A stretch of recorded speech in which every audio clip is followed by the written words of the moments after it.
Hello guys, good morning. তোমরা সবাই কেমন আছো? আমি তো খুব ভালো আছি। অনেক দিন পর আবার আরেকটি নতুন মিনি ব্লগ নিয়ে চলে এসেছি। প্রায় 10 দিন তো হবেই। অনেক দিন পর তোমাদের সাথে মিনি ব্লগ শেয়ার করলাম।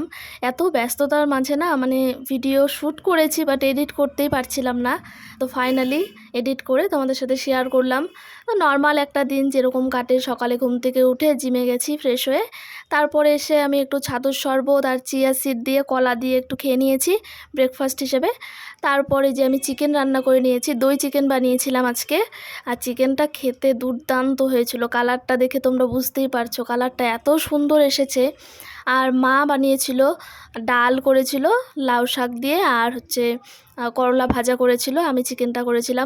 এত কথার মাঝখানে বলতেই ভুলে গেছি যে আমাদের ড্রাগন গাছে ফুল এসেছে। অনেক দিন আগে তোমাদের দেখিয়েছিলাম যে ড্রাগন গাছটা বড়ই হচ্ছে না, তো ফাইনালি ফুল চলে এসেছে। যদি ফল হয় অবশ্যই তোমাদের সাথে শেয়ার করব।